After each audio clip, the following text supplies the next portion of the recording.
já dei o comando para ele iniciar. Ele geralmente inicia antes da gente perceber. Então, a gente fica aqui conversando com a tela e eu não vou ter como saber se já chegou lá, porque também tem um delay de uns 15, 20 segundos entre o que a gente está falando e o que está passando. Ó, a gente ainda está aqui com uma tela preta, mas eu imagino que as coisas que a gente falar a partir de agora já vão estar saindo. Já temos algumas pessoas. Ah, eu preciso que você faça uma coisa para mim, Jéssica. Lá na página do InstaFeed, na direita, tem um quadradão e aí você vai habilitar comentários. Porque os comentários estão desabilitados para a galera conseguir falar. Acho que já está rolando. Vou até checar aqui no meu.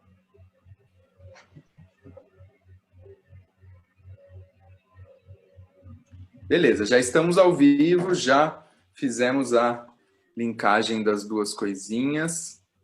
E eu não sou muito fã de ficar esperando muito, não, porque senão depois a galera que vai assistir a live que está gravada também tem que ficar esperando um monte. Então a gente vai começando devagarzinho, né? E eu vou fazer a função, né, de mediadora, mesmo não sendo na minha página, né? A gente está puxando pela sua por causa dessa ferramenta que é muito útil, que eu acho muito legal a gente poder ter mais do que duas pessoas, né? Às vezes esse bate-volta, né? Esse bate-bola é bom, mas às vezes é legal, especialmente em assuntos de grande complexidade, a gente ouvir e somar mais vozes. Bom, eu sou Poli, para quem ainda não me conhece, para quem está vindo aqui do perfil da Jéssica, eu gerencio a página Pessoas Não Mono.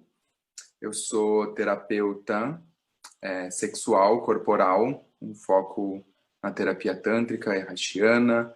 E o que me move é estudar essas coisas que a gente está estudando. Sexualidade, gênero, não monogamia e como essas ferramentas podem ser ferramentas para libertação das pessoas, para transformação individual e para transformação de sociedade.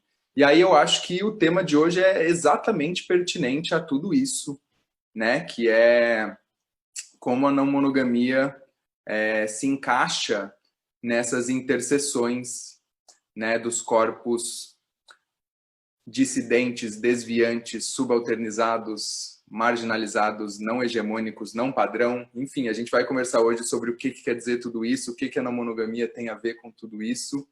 E eu vou parar de falar e deixar vocês se apresentarem.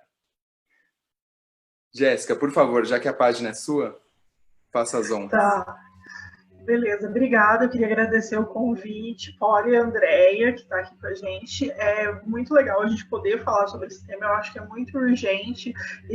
Paira muita dúvida, né, até sobre a classificação, sobre a denominação. As pessoas estão chegando aqui agora, então as pessoas também podem ter vindo pela página da Poli, pela página da Andrea. Enfim, eu sou a Jéssica Balbino, eu sou jornalista e eu tenho uma pesquisa, sobretudo na área da literatura, mas abrangendo aí outras áreas na área dos corpos dissidentes, tentando entender quais são os corpos dissidentes e como a gente consegue viver e se comportar e revolucionar na sociedade. Então, acho que para começar é isso. Queria passar para a Andréia, daí a gente vai batendo essa bola. Eu sou a Andréia, né? Queria agradecer de novo o convite da Poli. A gente está fazendo live junto direto, né? É o que tem salvado a pandemia, que é muito angustiante ficar em casa, né? Toda vez eu falo isso. Para mim é muito angustiante ficar em casa. Eu tenho uma dificuldade. E eu sou feminista, né? Sou professora, pedagoga, sou mestre em educação. E agora faço pós-graduação em psicanálise. Há 3 dias eu faço. Né, que é uma coisa que também que a gente vem discutindo bastante nas lives, né? Psicanálise e as questões de gênero e sexualidade. Na minha dissertação eu estudei o subalterno, né? Que agora a gente tem falado subalternizados, e os coletivos feministas que se inserem nas universidades. E E a questão da não monogamia eu discuto há uns 12 anos, mais ou menos, desde que tive minha primeira relação, que a gente tentou não ser monogâmico, né? E acho que é isso, assim, basicamente, para começar. O fazer psicanálise é o novo CrossFit, né? A gente agora, eu pareço uma vendedora de Rinodê, eu chego nas reuniões, nas festas, sabe aquela pessoa que ela chega, tá tudo reunindo do nada, ela pega uma mala, bota em cima da mesa e fala assim, gente, olha, eu tô aqui com esse hidratante, Rinodê maravilhoso, eu tiro escritos do Lacan e falo, gente, escutem a palavra do pai. E aí ali eu começo e já vou distribuir um cartão de psicanálise, uma loucura. Mas, sacanagem, brincadeira. Mas a gente tá crossfiteiro com essa questão. Eu tive um recalque, né? Porque eu fiz PUC, e na PUC a psicanálise é muito mal vista, então eu odiava psicanálise, e aí, não, psicanálise é super machista, e tinha uns meninos que falavam, não, mulher nem pode gostar de psicanálise, e o Freud isso, Freud aquilo, e a minha leitura era muito ruim de Freud, né? E aí só quando eu fui para análise, por conta de depressão, que eu falei, mano, não é isso não. Nós estamos lendo isso errado, né? E daí eu nunca achei que eu ia fazer uma pós em psicanálise na vida. Então, bem-vindos. Vocês acharam que vocês estavam numa live sobre não monogamia, mas é uma live para vender a palavra de Lacan e de Freud aqui. Sacanagem. Bom, vamos começar então. Nem sei como é que a gente vai começar. Poli, gente, deixa eu... Não, mas é exatamente isso, porque essa fala que a Andrea falou é muito boa para puxar, né? O quanto a gente tem más leituras de coisas, né? É claro que nenhuma linha de pensamento e nenhum conceito e nenhuma teoria pode ser tirada do seu contexto histórico, e a gente nem deve dar desculpas para as teorias onde elas erram, né, absurdamente por causa desse momento histórico, mas o quanto a gente precisa realmente, enfim, aprender a complexificar o nosso olhar, aprender a ouvir, e aí por isso eu queria ouvir de vocês, né, que tem percepções e estudos e vivências tão diversas com relação a esse tema, né? A gente até falei com vocês que dá para a gente começar em algo tão básico, né? Que para quem não tem contato com isso é tipo, nossa, corpos subalternizados. Por que a gente fala corpos e não pessoas? Né? O que é o subalterno, subalternizado, marginalizado, dissidente? Enfim, contem um pouco para as pessoas sobre as suas experiências e estudos e reflexões. Então, vou falar do subalterno. Na verdade, eu não sei se a Spivak usa corpos, sabe? Eu acho que ela fala só do subalterno. A voz do subalterno, né? Ela fala muito das pessoas que não têm voz. E chega na mesma questão, né? No fim das contas. Então, assim, é um caminho teórico que não é complicado, mas que a gente demora muito para chegar, né? E o decolonialismo agora está mais falado, mas até, sei lá, 5, 10 anos atrás a gente não falava tanto. No Brasil ainda, né? Na antropologia mesmo brasileira ainda é pouco divulgado, e eu acho que as outras áreas se utilizam mais o decolonialismo até do que a antropologia. O que aconteceu, então, com a antropologia, com as ciências humanas, né? A gente tem o sujeito hegemônico, né? E é por fim disso que a gente está aqui, na verdade, e isso tem tudo a ver com não monogamia, depois eu faço o laço, né? Então, os pesquisadores começaram a falar que a gente tem uma voz hegemônica, que é um sujeito de poder, né? A existência desse sujeito, ela é central em torno da ciência ocidental, em torno da existência ocidental. O hegemônico, ele é o cidadão de bem, que o Bolsonaro tanto gosta. Ele é aquele ser, a Bacira Laplouro fala, que nada é problemático, né? Nada é problematizado sobre ele. Então, é o homem branco, heterossexual, cisgênero, urbano, de classe média ou classe alta. Sobre esse sujeito, a gente não tem problematizações. Ele né? Ele vai entrar em qualquer lugar sem ser seguido, ele vai ter um passe livre para sua existência.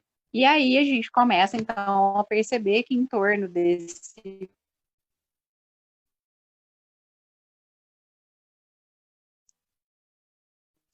sujeito hegemônico existem... e aí, com o tempo, a gente foi estudando os outros padrões, né? A cisgeneridade, que são as pessoas cis que não são trans, né? Que são os adequados de gênero também estão dentro dessa norma. Os corpos magros, né? Principalmente das mulheres magras, os corpos jovens. Então, a gente foi adicionando as categorias que são mais recentes para a gente pensar nessa problematização. E aí os teóricos já têm falado isso há bastante tempo. Então, Foucault já falou na história da sexualidade, por exemplo, sobre o sujeito hegemônico, né, e as formas marginalizadas. Só que tem uma antropóloga que, para mim, travou, deu para entender? Bom, se alguém perdeu aí, pergunta que eu falo de novo. E aí a gente tem eu acho que a grande virada, a sacada decolonial, vem com a Spivak, mas vem também com o Said, né? Vem com os antropólogos que não são do centro europeu, né? Que não são da onde vem a nossa ciência dominante, hegemônica. Então, a Spivak é uma indiana que produz na Inglaterra, mas é uma indiana.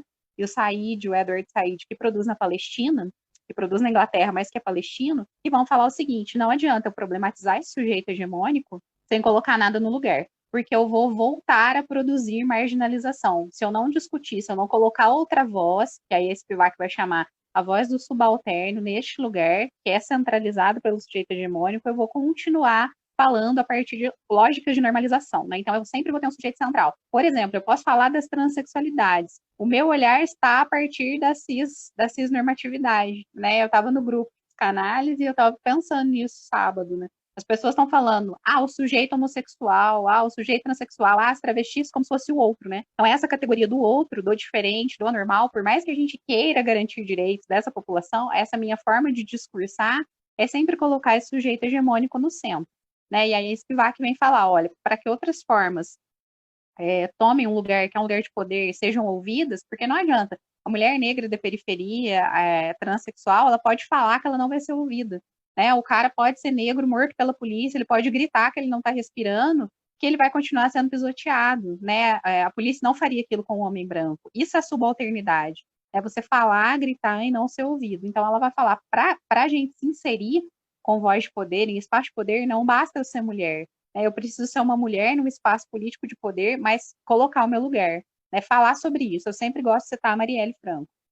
A Marielle era uma mulher negra lésbica que fazia os devidos recortes da fala dela. Então, ela estava. Isso não tem a ver só com o lugar de fala, como a gente costuma falar. Tem lugar de fala porque eu sou mulher, tem lugar de fala porque eu sou negro. Claro que isso é importante, mas é mais que isso, é fazer o recorte. É falar, olha, eu sou uma mulher negra de periferia e vou votar sim. Estou fazendo tal projeto de lei, estou pensando nessa política porque isso tem a ver com o meu povo, né? Então, é ocupar espaço de poder a partir do lugar que eu ocupo na sociedade. Isso é extremamente difícil, a gente tem N mil recortes para poder falar dessa perspectiva que a gente não alcançou. E a não monogamia se encaixa nisso porque, com essa lógica toda de hegemonia, a gente tem uma sociedade patriarcal. Né? O capitalismo ele não instala a monogamia, o patriarcado, né? A gente já tinha essas formações mais ou menos sólidas, talvez instale a família nuclear, como a gente conhece, mas o patriarcado é milenar, só que ele consolida, né? Então, para sustentar o capitalismo, eu preciso ter uma sociedade que funcione em forma de família nuclear, monogâmica e tal, né? E aí a gente tem, que é o nosso grande dilema, que ter o cuidado para discutir não monogamia a partir dessas perspectivas dissidentes ou subalternizadas. Por quê? Porque senão eu vou continuar discutindo ao porquê de Minas. Não monogamia como o sujeito hegemônico. E aí eu sou só uma pessoa branca, hétero, cis, que mora em São Paulo, num centro urbano grande, e que transa com várias pessoas, ou que tem um trisal, e daí essa perspectiva não altera a lógica política, a lógica do capitalismo, né, não dá voz. Então, essa é a nossa preocupação, acho que é a preocupação da Poli, da Jéssica, né, que fala bastante de gordofobia, e a minha, com toda a questão de pensar nas identidades, né, sobretudo nas identidades de gênero. Então, a gente tem um puta desafio, que é falar de não monogamia numa perspectiva que não consolide mais, ou que não continue mantendo as formas hegemônicas de poder, né? O BK falou que esse dia, o BK é um grande cara, né, do movimento negro, que fala de não monogamia, e ele fala como que é para as mulheres pretas da periferia pensar em não monogamia, se nem o acesso ao afeto elas têm ainda, né? E como o casamento ainda é uma questão de status, dependendo de onde a mulher mora, né? Então, essas questões são, assim, acho que centrais para a gente poder pensar no que a gente vai conversar hoje. Não sei se vocês estavam pensando de outro viés, né? O que eu pensei foi um pouco nessa linha. Eu vou fechar para a Jéssica falar. Ah, nossa, excelente abertura e excelentes colocações e contextualização. Quando eu li a Spivak, e já faz um tempo, aquilo fez tipo um boom na minha cabeça, e eu falei, nossa, eu preciso mergulhar e falar um pouco mais sobre isso. E foi muito nessas como eu falei, eu fui muito nesse viés da literatura e das mulheres na literatura marginal e periférica, até esbarrar e começar a pesquisar e mais a fundo nessa questão do corpo, né? E tentar entender um pouco mais sobre isso, tentar enfim, repensar como é que isso se dá. E aí eu acho muito interessante você falar sobre isso, tipo, como é que a mulher que é negra, periférica, ou como que a mulher que é gorda, ou como que qualquer pessoa que habita um corpo que decide da norma posta, ele pode pensar em não monogamia, uma vez que qualquer tipo de afeto é negado a essa pessoa, né? Uma vez que são corpos que são invisibilizados. Por exemplo, no caso das pessoas gordas, e aí falando muito da minha perspectiva, são corpos que são imensos, que são enormes, que não cabem em nenhum espaço, porém são corpos que são invisibilizados. Então é a mulher que, quando ela sai, antes da gente entrar aqui, a gente brincou, falou alguma coisa sobre festa, sobre balada, e é muito isso, tipo, quando você sai, você é o corpo que é invisível numa balada, tipo, ninguém olha, ninguém chega perto, e as pessoas só põem a mão ou se dirigem a você, se for numa tentativa de hostilizar ou de fazer com que você não ocupe esse espaço. A mesma coisa com corpos negros, né? Justamente isso, são pessoas que estão sendo mortas, que não conseguem respirar e que sequer têm sua voz ouvida, né? Que sequer têm a sua fala. Porque aí a pergunta da Spivak é muito interessante, porque ela fala, pode o subalterno falar? E, na verdade, o subalterno fala, né? Não é, eu acho que não é nem essa questão. Ele fala e todo mundo fala, né? Porque isso cai naquela confusão de, tipo, a gente pensa assim, a gente precisa dar a voz a fulano de tal, então eu vou abrir esse espaço para te dar voz. Mas, no fundo, ninguém dá voz para ninguém. O que a gente pode oferecer, quando muito, é escuta para o que está sendo dito.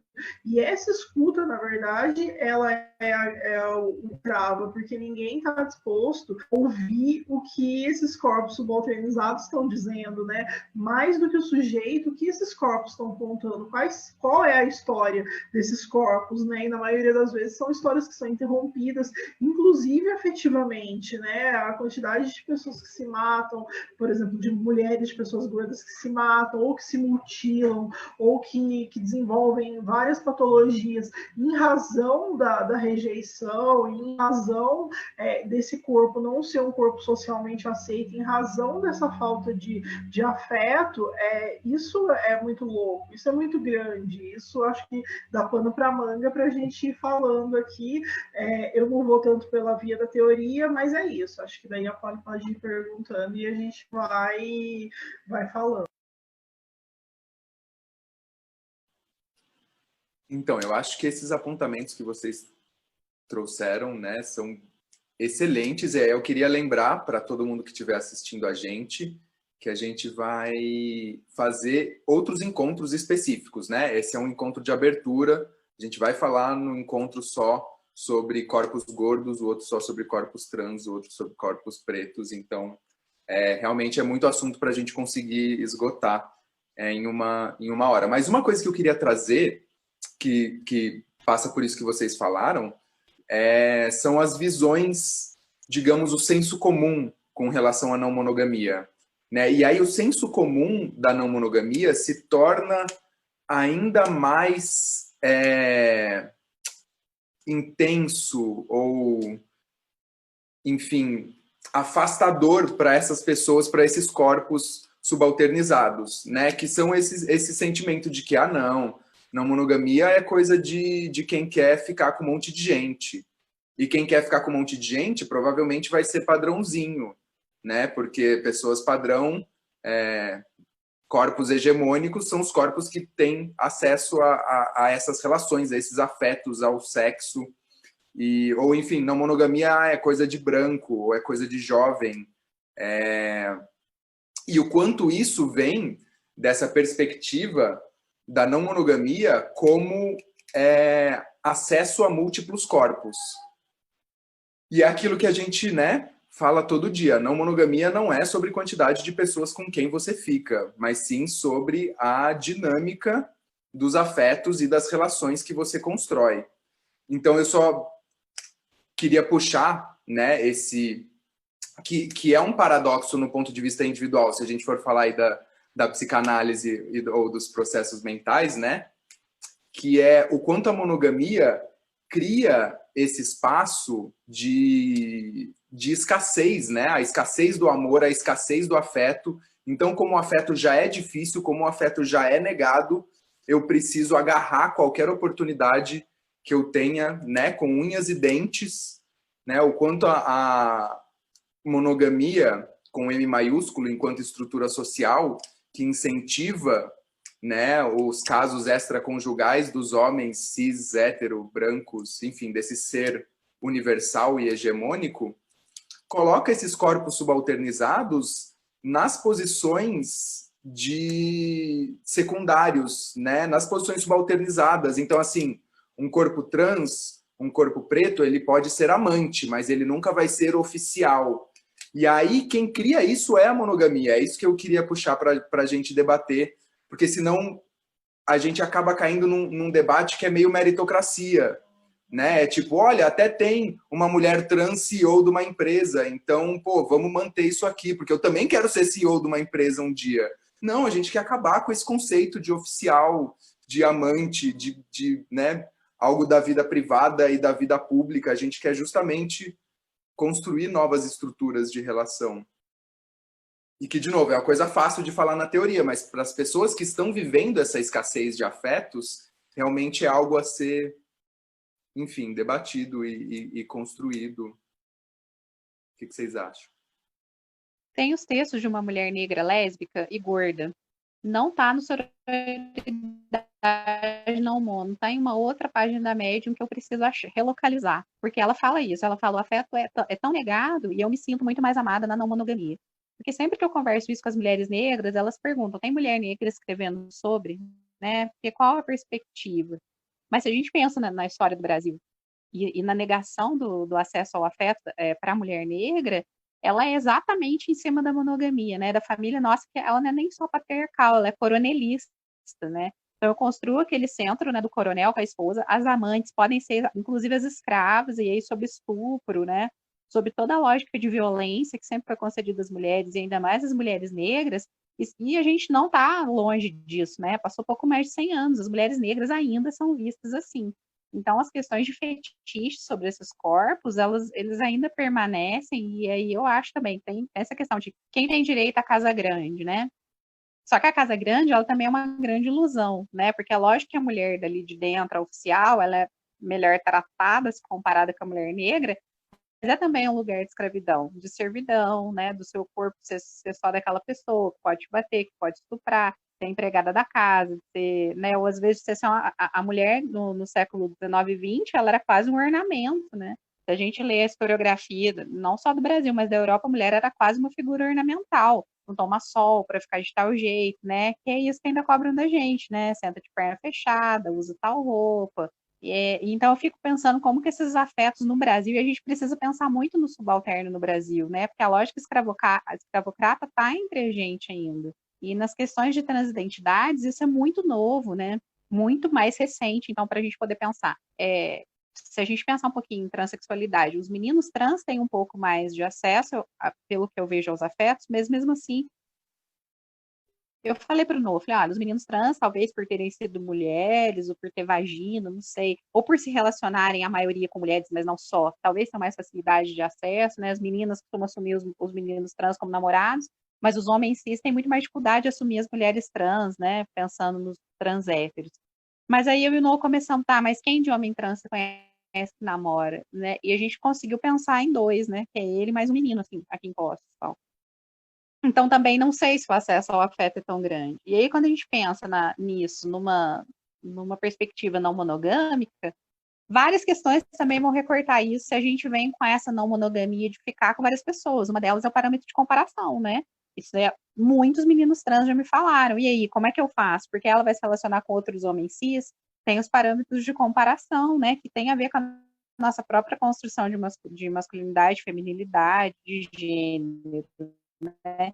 Então eu penso que se a gente não quebra com essa coisa de ter um oficial, os outros amantes daquela mulher, e aí tem toda a problemática também da relação aberta, né? Porque querendo ou não, a gente mora com uma pessoa e aí vai abrir para outras pessoas entrarem e vem com outros status, né?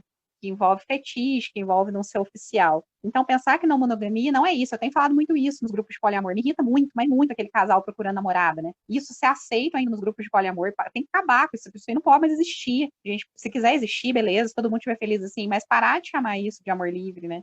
Ou de não monogamia, porque isso é nada mais nada menos do que o reforço de uma masculinidade super tóxica, né? De ter duas mulheres, de até admitir que a mulher seja bi, mas nunca vai ficar com outro cara.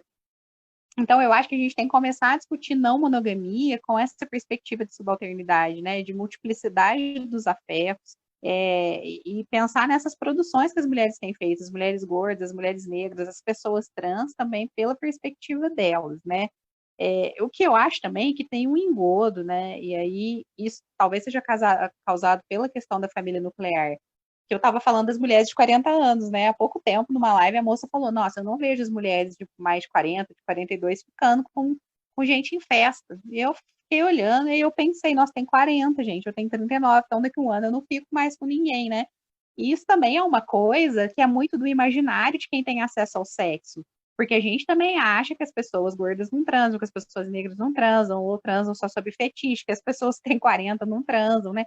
E aí, quando eu falo, a gente vai pegar, por exemplo, os contágios de HIV, a gente vai ver que a população idosa tá tendo esse contágio, né? Ou pegar as porcentagens de casamento entre as pessoas com mais de 50, o quanto esse índice é alto. Então, tem alguma coisa que não bate também nessa nossa perspectiva do imaginário, da identidade que a gente constrói de quem tem acesso aos corpos, né? E aí, não sei, são várias questões para a gente pensar que tem me incomodado, assim.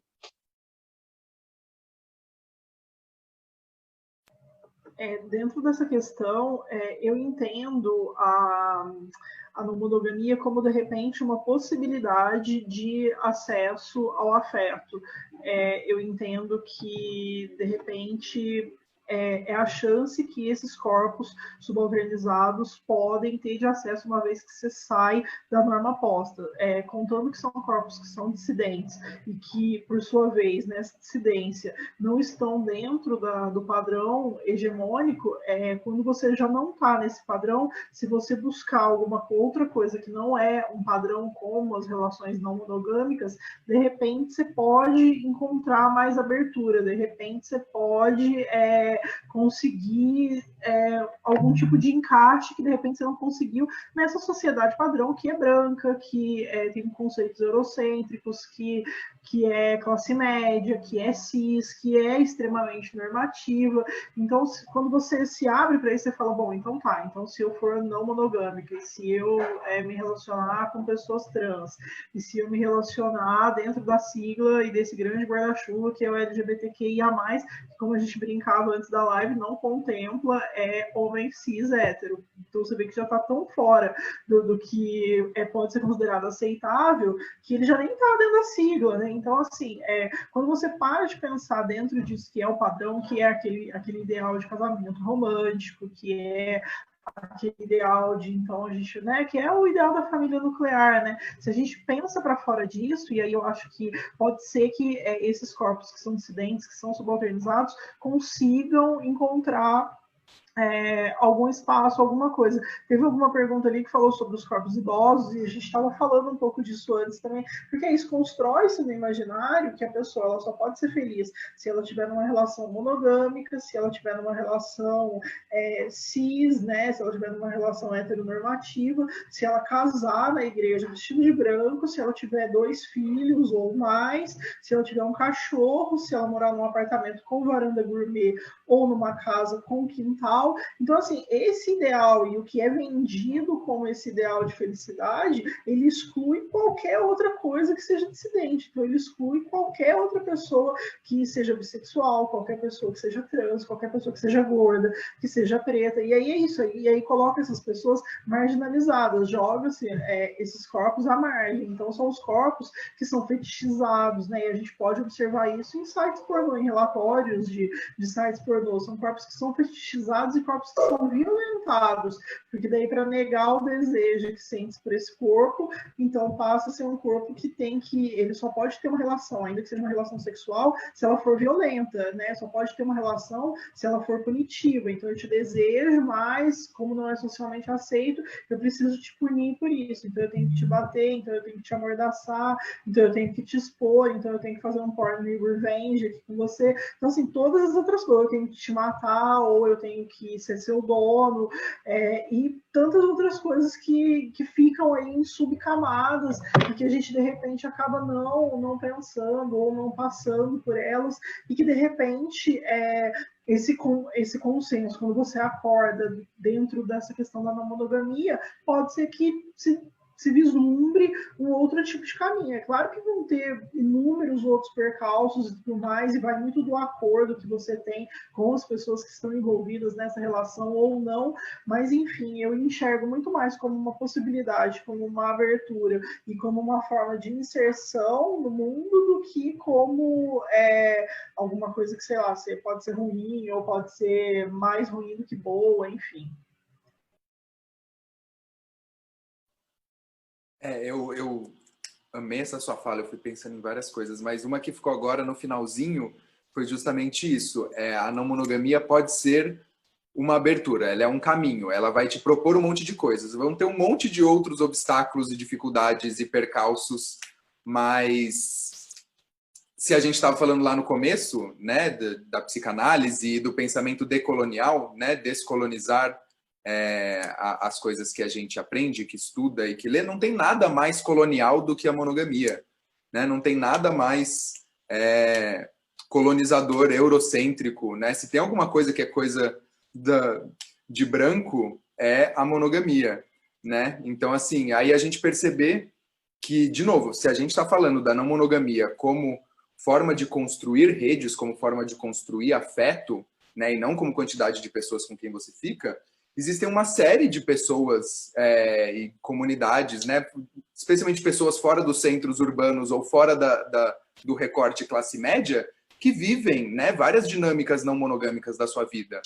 né, de ajuda e um fica com o filho de uma e leva para a escola e, enfim, leva até o ponto de ônibus. A gente está, né, falando em redes de solidariedade, em redes de apoio mútuo e de construção.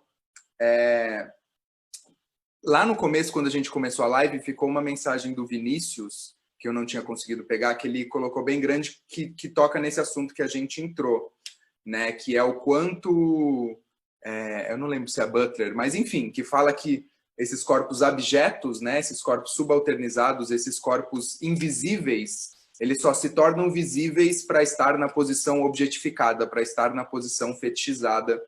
E o Vini perguntou de uma coisa bem pessoal, que eu acho legal, né, ele ter trazido um indagamento pessoal, assim, como que eu consigo construir, desejar. Se você tiver a pergunta inteira aí e conseguir ler, Jéssica, eu agradeço. Consigo sim. Eu vou ler aqui. O Vini fala: como desejar, gostar, admirar, ter interesse afetivo e sexual, sobretudo sexual, com responsabilidade afetiva aos corpos trans, não binários, subalternizados, sem cair na hipersexualização. Foi essa pergunta. Acho que você pode continuar comentando, pode, se você quiser, e depois eu e a Andréia podemos falar sobre ela também, que eu acho que é uma pergunta bem interessante. Eu vou deixar vocês responderem. Eu vou só responder... Não vou nem responder, eu vou só citar o que eu acabei de falar. Né? Se a gente está falando de não monogamia como algo para além do ficar, e aí por isso que eu entendo que ele coloca especialmente o desejo sexual, mas se a gente está falando, né, de ir além, o primeiro passo eu acho que é isso. Você está vendo essas pessoas como pessoas, né? Você tem interesse nelas, você, enfim, tem amizade com essas pessoas. Sabe, eu não tenho nenhuma pessoa trans no meu círculo de amizades, nenhuma pessoa negra, mas eu acho que negão é uma delícia. Eu acho que pessoa trans é uma delícia, sabe? Então eu acho que esse é um primeiro passo para a gente perceber onde que a gente percebe esses corpos no nosso círculo ou no nosso imaginário. Eu concordo, assim, né? Eu fui casada com um homem negro e agora sou casada com um homem trans. E a gente tem que tomar maior cuidado com isso, né? Principalmente os homens negros, né? Com a hipersexualização dos homens negros, porque não é de hoje. Mulher branca se relaciona com homem negro, e aí a gente pensa, inclusive, na solidão da mulher negra, né? De quanto é negado esse afeto. Mas a gente tem que tomar cuidado com o fetiche, né? Porque, assim, como a gente acessa esses corpos, né? Sobre qual perspectiva? E eu fico pensando sempre na não monogamia também, sobre aquela perspectiva que é do cara, né? Desse hétero cis que a gente está falando tanto que é normativo, se relacionar com várias pessoas, inclusive as pessoas negras, as pessoas trans, né, não binárias, gordas, mas não se relacionar com ninguém, né? E eu acho que isso não é não monogamia, porque eu conhecia não monogamia, sim, então eu conheci um pessoal do Amor Livre que realmente, né, que é o grupo que a Poli tá até, e realmente discutia isso de forma responsável, que ampliou minha questão de afeto pra caralho, assim, modificou meu jeito de ver afetividades, e é uma galera sensacional, né, que em São Paulo tem uma comunidade mais ou menos estabelecida, para pensar e discutir essas questões. Mas a maioria dos meninos eram meninos brancos, héteros, cis, e que ficavam com várias pessoas e chamavam isso de não monogamia. Então, assim, eu não tenho, primeiro, né? Eu acho que o que é fetiche, o que é objetificação, eu não assumo nenhuma dessas relações. E aí não é assumir para colocar lá no Facebook que tem 4 namorados, né? Eu não estou falando isso, mas assumir para as pessoas, olha, eu não sou monogâmico, essa pessoa é uma das minhas companheiras, né? Então, se eu sair na rua com essa pessoa, estou com essa pessoa, e aí, né? Então, assim, não ando de mão dada, uma das minhas namoradas, porque tenho 2 ou 3, né? Não é uma questão esquisita, me parece muito estranho, né? Então, eu sempre penso assim, ó, é para ampliar o afeto, não é para diminuir, sabe? Se eu tô fazendo alguma coisa que eu chamo de não monogamia ou de amor livre, mas para cercear a relação, para diminuir a afetividade, não aumentar, esse caminho tá errado, né? Então, eu tô falando de pegar na mão, de beijar publicamente, de me relacionar com essa pessoa. A gente falou muito das mulheres que têm filhos, né? Alguns meninos que se denominam não monogâmicos, daí tem um problema com a mulher ter filho, ou nossa, teu filho vier aqui, né, tô fazendo algo de perverso. Então, assim, para mim modifica muito o panorama quando a gente fala em não monogamia, do que a gente entende como um namoro monogâmico, como um casamento monogâmico. É muito diferente a dimensão afetiva, né? Então, eu acho que esse é o caminho, assim. Mas não tem regra, né? Então, conversar com a pessoa, isso te faz sentir objetificado? Porque a questão das pessoas trans, que é mais próximo de mim, tem que a maioria das formações trans são muito normativas, né? Óbvio, porque nosso conceito de gênero é muito normativo, então é muito comum que os meninos trans tentem se encaixar numa norma do que é ser homem, e as meninas trans também. Eu vi um vídeo ontem de uma menina trans contando como foi a primeira vez dela depois da cirurgia de redesignação. E é muito normativo, né? Então é uma primeira vez muito romantizada, muito idealizada, muito dar prazer ao homem, muito tem uma vagina que agora é objeto de prazer. E eu não estou fazendo uma crítica, né? Eu estou só observando como que normatiza novamente, né? Como que uma pessoa que transgrediu a questão do gênero, ela normatiza novamente do outro lado. Então tem que ter essas conversas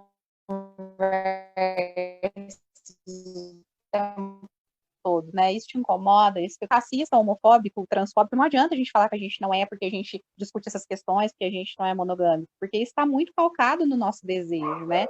Mas eu acho, não acho, eu tenho certeza que os afetos são ampliados, né? A minha capacidade de me relacionar com todas as pessoas, ela se ampliou muito a partir das discussões não monogâmicas, né? E o desejo também se amplia. Então, eu acho que isso também é uma coisa que a gente vai trabalhando. Porque eu não acho uma pessoa gorda bonita, né? Porque eu não sou capaz de me relacionar com uma pessoa negra, ou só sou capaz dentro de um espaço sexualizado de fetiche. A gente precisa ser sincero para falar disso, né? Para falar disso, pelo menos com a gente mesmo, porque senão também a gente não sai desse mesmo, né? De ficar comendo pessoas. Eu vou comer ali alguém, né? Que eu como escondido, isso não é nenhuma vantagem, né? Nem para si, nem para pessoa.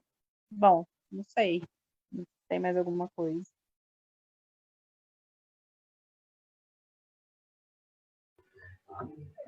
Muito importante isso que você trouxe. Eu achei que a pergunta é uma pergunta muito importante e eu acho que a gente precisa, com urgência, falar sobre isso. Sobretudo que o gosto, né, na real, é uma construção social, né? O gosto é uma construção que está posta, né? E a gente nunca questiona, né, o gosto. A gente nunca questiona o porquê que a gente gosta só de pessoas de determinado tipo físico ou de determinado jeito e tudo mais. Eu assisti uma mesa o ano passado, e eu sempre volto nisso, foi uma mesa na FLUP, no Festival Literário do Rio de Janeiro, que é o Festival das Periferias e tal, e aí uma das falas, um dos caras, ele tocou num ponto que foi um ponto muito chave, ele falou assim, olha, o Brasil, ele é composto pela maioria das pessoas que são negras, são pessoas que estão dentro da sigla, né, então, ou seja, são pessoas gays, lésbicas, trans e tudo mais, e são corpos dissidentes. Se você pegar o seu celular agora e olhar a sua agenda de contatos, quantos contatos que você tem que são pessoas trans? Quantos contatos que você tem que são pessoas pretas? E vai muito de encontro com o que, aliás, ao encontro do que a Polly falou, né? Porque, sei lá, você pode idealizar e aí você pode hipersexualizar essa pessoa, fetichizar. Então você fala, nossa, eu tenho muita vontade de sair com uma mulher gorda, né? Eu tenho muita vontade de sair com uma pessoa trans. E é isso, as estatísticas dos sites pornô não mentem, né? Essa vontade, ela existe, esse desejo, ele é real. Mas aí, o quanto que disso é um desejo e o quanto disso transpõe e vira um afeto, né? Porque você desejar e aí querer punir, que volta naquilo que eu falei, é uma coisa. E agora você desejar e assumir essa pessoa publicamente, sair com ela na rua, enfim, várias coisas. E quando eu falo assumir publicamente, eu não estou falando que você precisa ter um relacionamento monogâmico. Exatamente isso. Mas o quanto de responsabilidade afetiva você vai ter com essa pessoa. Porque aí cai no que a Andrea falou, nessa questão dos relacionamentos não monogâmicos e do amor livre sofrerem uma apropriação, sobretudo por parte do homem branco, né, e cis, que é querer usar isso para pegação. E aí fica colocado como uma coisa que, tipo, o amor livre é só uma questão de pegação. Ou só favorece o homem, nunca vai ser bom para a mulher, ou para a pessoa trans, ou para a pessoa não binária, vai ser sempre bom para o homem. Só que o homem, acho que eu até vi no texto da Andrea, ele sempre viveu em relações monogâmicas, porém, ele nunca foi monogâmico, ou nunca foi sincero dentro disso, né? Ele sempre teve outras relações fora do casamento, ou fora do namoro, do noivado, enfim, de qualquer que seja o acordo que ele tivesse ali com essa mulher, e isso tá tudo bem, né? Porque pode, porque ele é homem, inclusive isso é muito justificado, né? Isso é muito colocado, tipo, o cara ele sai de casa para ele encontrar o que ele não tem em casa. Então, se a mulher não der gostoso, não der do jeito que ele quer, não tá bom. Precisa que seja daquele jeito. E aí ele tem essa carta, né, na manga que ele pode, inclusive, buscar fora. E aí nessa busca ele pode fetichizar. Então, ele pode ficar com a mulher que é preta, escondida, ele pode ficar com a mulher que é gorda, ele pode ficar com a pessoa que é trans, que ele pega, inclusive, na rua, e aí você fortalece toda uma rede de prostituição dessas pessoas e termina. E aí se desemboca novamente numa coisa que é o que a gente está buscando, que é decolonizar isso. Porque aí você esbarra de novo em pessoas que têm os corpos negados, existência negada, que seguem sendo subalternizados, e não é subalternizado só afetivamente e sexualmente falando, mas aí são pessoas que não têm direito ao trabalho, que não têm direito ao emprego, que não têm direito sequer à existência, porque daí como é que você existe num mundo que é absurdamente cruel o tempo todo e ainda assim sem qualquer tipo de afeto, sem qualquer tipo de relação, seja ela qual for, né? Então você acaba sempre ficando muito nesse lugar.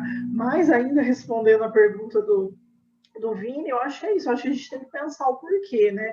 E porque é isso aí que também cai na moda, porque daí agora, por exemplo, é moda ser preto, então é moda você se relacionar e alterar seu status e colocar no seu status que você está se relacionando com uma pessoa preta. Daqui uns 2 anos vai ser moda se relacionar com uma pessoa gorda, então todo mundo vai querer alterar o status e colocar que está se relacionando com essa pessoa gorda, mas o quanto disso é um desejo, o quanto disso é uma construção social e o quanto disso você faz para estar inserido em determinado grupo ou porque de fato é uma coisa que você quer.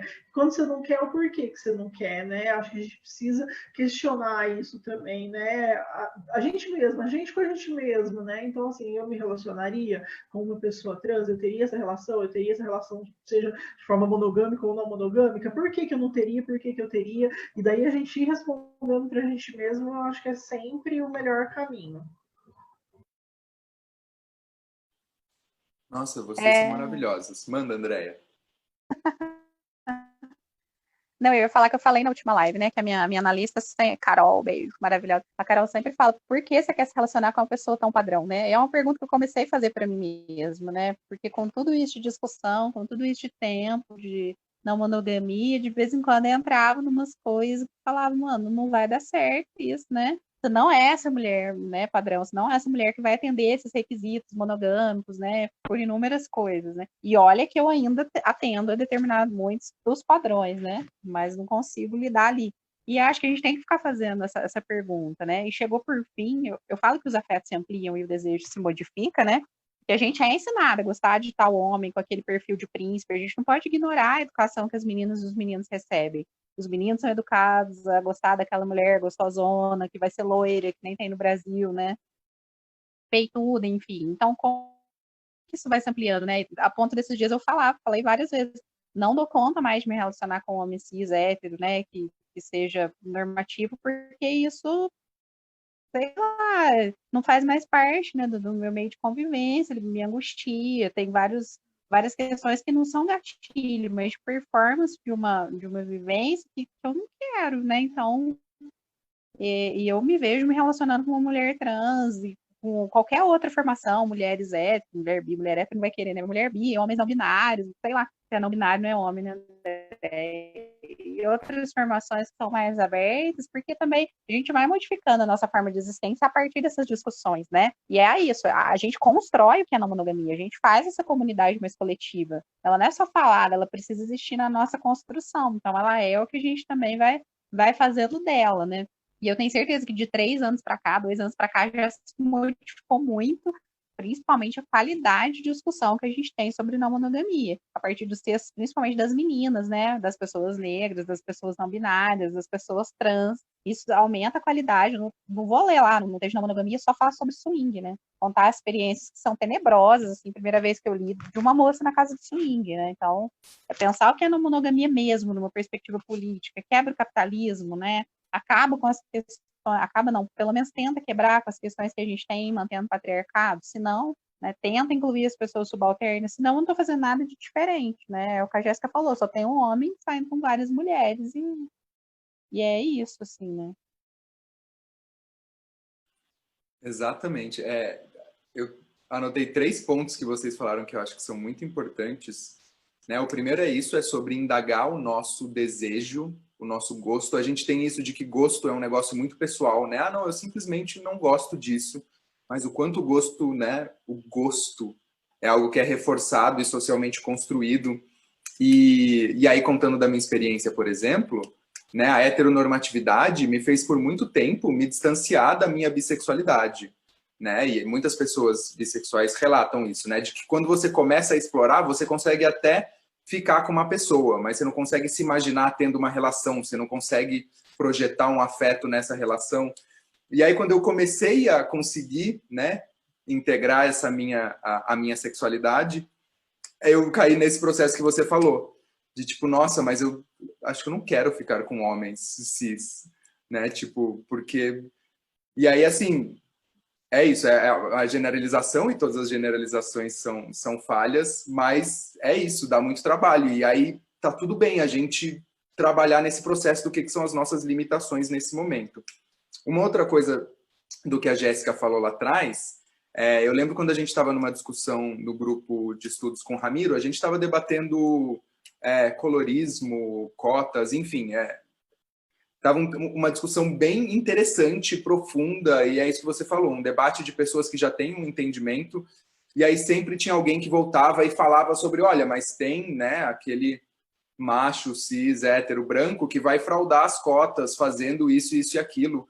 E aí ele falou, o quanto é isso, assim, o debate está super profundo, mas a gente sempre tem que voltar pro ser universal escroto que vai atacar e que vai destruir isso que a gente está construindo. Então, e aí isso me lembrou de uma outra coisa que é muito comum as pessoas falarem, que não monogamia é coisa de quem não trabalha, eu não tenho tempo nem para manter uma relação, vou manter 2, né? Então, o quanto o capitalismo faz a gente, né, se matar nessa lógica produtivista e capitalista, e justamente o quanto a gente carrega perspectivas, né, paradigmas de uma coisa para outra. A gente carrega o paradigma monogâmico quando está tentando entender a não monogamia, quando nunca viveu, quando não faz ideia. E a gente imagina que não monogamia é monogamia vezes 2, vezes 3. Quando, na verdade, a gente está falando de dividir, né, de compartilhar as funções de cuidado, não só da casa, mas de manutenção das relações, de cuidado emocional, de cuidado psicológico,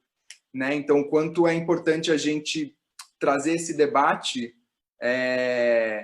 entre a gente, né? Enfim, tirando de cena, ou enfim, tentando falar sobre a construção coletiva, que não fique focada nessa, mas sempre vai ter um ser universal tentando estragar a dinâmica. E aí a última coisa, se vocês quiserem falar, é o quanto as posições hegemônicas trazem um discurso ou de assimilação ou de cuidado, né? Por exemplo, nos corpos gordos a gente vê isso muito, né? Esse cuidado com a saúde, que na verdade não é cuidado e não é saúde, ele produz inclusive uma série de distúrbios, de problemas, não só físicos e fisiológicos, mas, né, o adoecimento mental, que tentar se encaixar num padrão hegemônico de perfeição que não existe, causa para todo mundo, né? Inclusive para as pessoas que estão mais ou menos encaixadas nesse padrão, mas o quanto o discurso ainda é esse, ainda é o discurso do salvador, da pessoa preocupada, né, com a saúde, das pessoas trans que ficam aí tomando hormônio. A gente só quer que vocês sejam felizes e que vocês não sejam mais, né, gordos e trans e pretos. Enfim, o quanto essa violência é propagada com um discurso de carinho e de assimilação.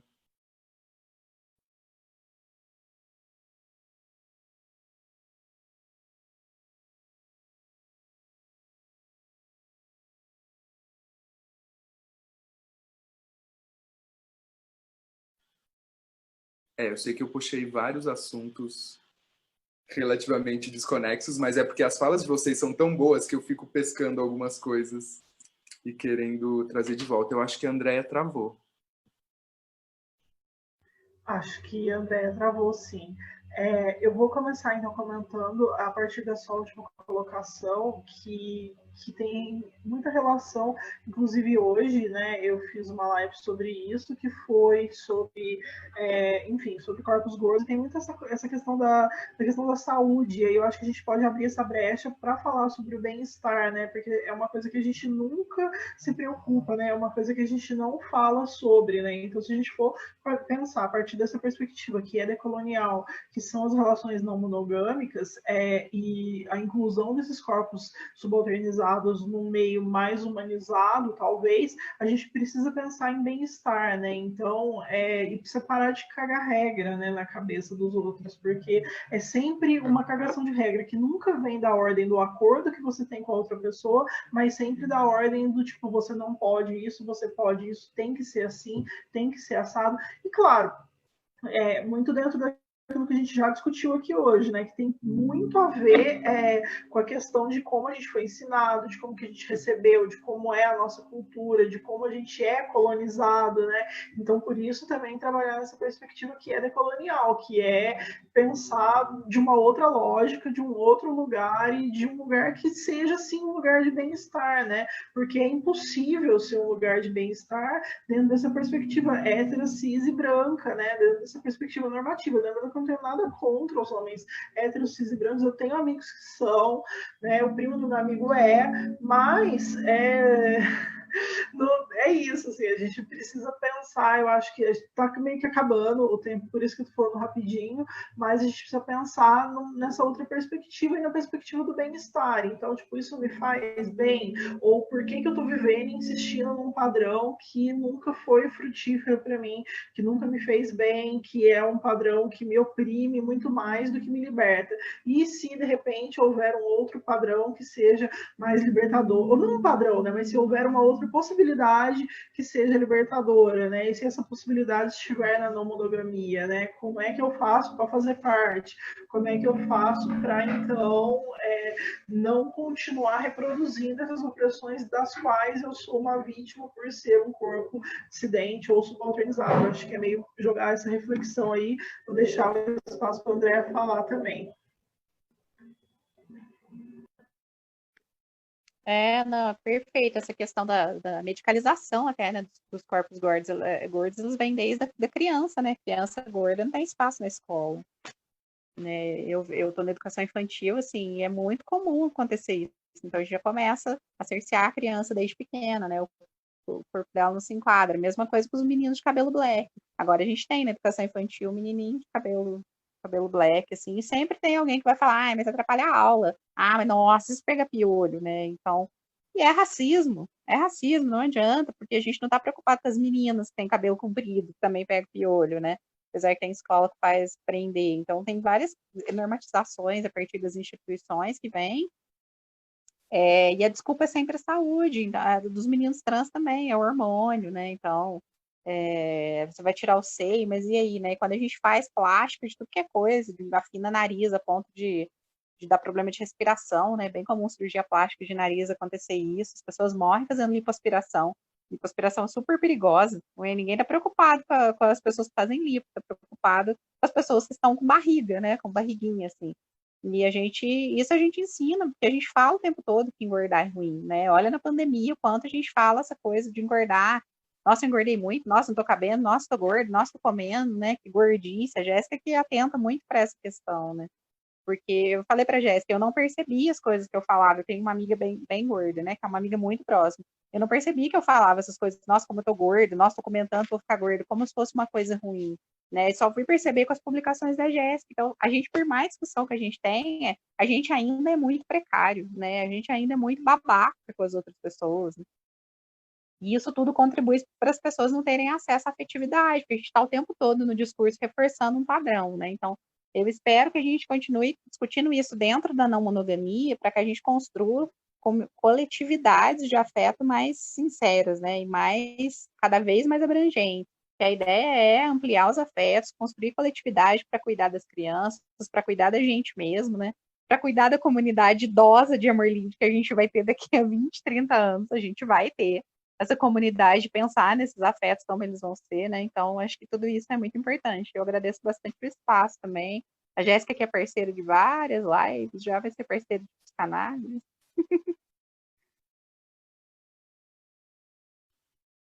Gente, vocês são maravilhosos. Eu podia ficar aqui horas e horas, mas é isso que eu falei, que a gente falou lá no começo, né? Que é um assunto tão extenso e com tantas particularidades que a gente com certeza vai trazer outras lives com especificidades para cada uma dessas questões.